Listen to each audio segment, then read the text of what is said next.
Todos estamos familiarizados com os tipos de museus comuns encontrados em todo o mundo. Mas às vezes existem alguns museus menos conhecidos, mas muito bizarros, que parecem existir de algum modo fora de contexto. O Museu Fragonard é um exemplo surpreendente. Honoré Fragonard foi um anatomista do século XVIII. Ele dirigiu uma das primeiras faculdades de veterinária da França fora de Paris. Seus métodos de dissecação e preservação eram muito avançados para sua época.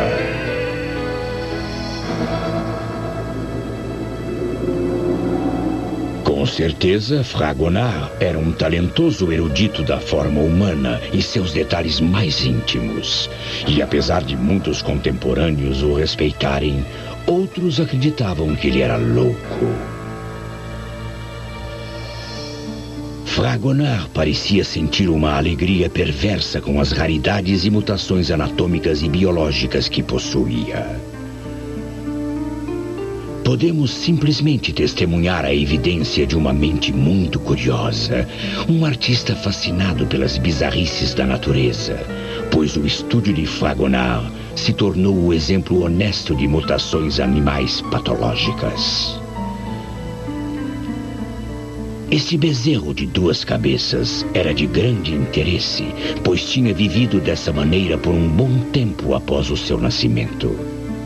A coleção de Fragonard fornecia um novo testemunho a esta era de curiosidade.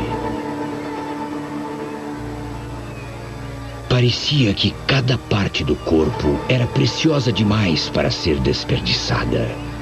Este feto, com os membros inferiores fundidos, era chamado de La Sirène, ou a sereia.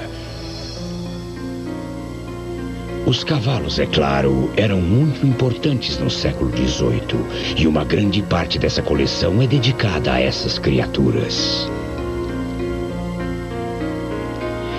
Esta ave preservada foi vítima de hidrocefalia, ou água no cérebro.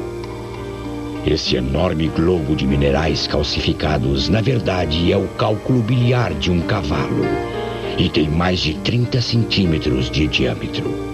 O Dr. Christophe de Geurse é o atual curador do Museu Fragonard. Durante o século XVIII, a anatomia passou por uma revolução, uma época em que as grandes mentes se aproximaram da ciência. Uma enorme tênia removida de sua vítima fatalmente afetada por ela é um monstro muito grande com quem partilhar o seu corpo. Os parasitas fascinam as pessoas. Até mesmo hoje, quando os pesquisadores discordam sobre um parasita, eles precisam vir aqui para encontrar a resposta. Fragonard se superava numa coisa em particular: a escultura de carne e ossos humanos. E foram essas assustadoras obras de arte que lhe valeram a mais bizarra das reputações. Alguns desses trabalhos são quase que inteiramente desprovidos de carne, mostrando o interior dos ossos e tendões. Ele chamou essas estranhas obras de écorché, ou sem pele. Ele era um artista formidável.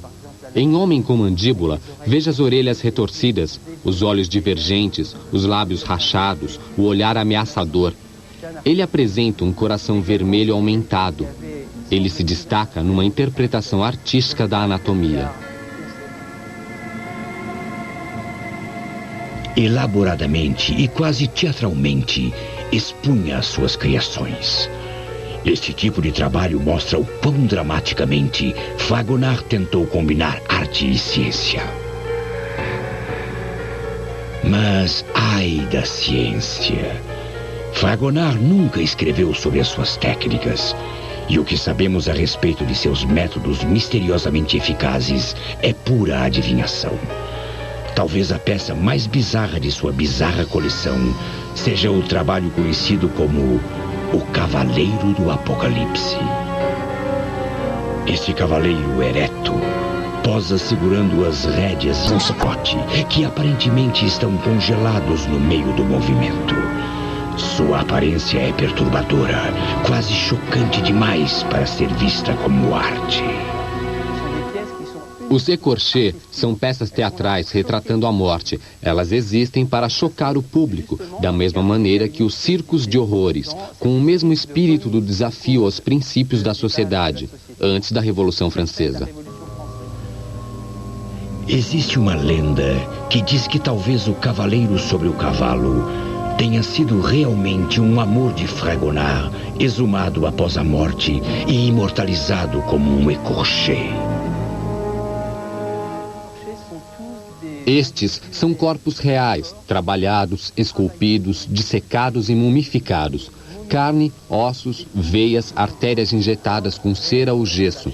Este é o museu de um museu. Nada mudou em 100 anos. Mas Fragonard sofreu grandes desafios e indignidades por dar continuidade ao seu fervor.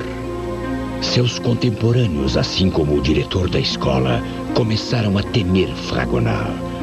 Após cerca de 40 anos, ele foi dispensado da faculdade de veterinária. Fragonard prosseguiu com a criação de suas curiosidades para uns poucos escolhidos da elite europeia. Fragonard morreu em 1799, no limiar de um novo século, sem descendentes para cuidar de sua coleção. Mas felizmente ela está aqui hoje para todos verem e experimentarem.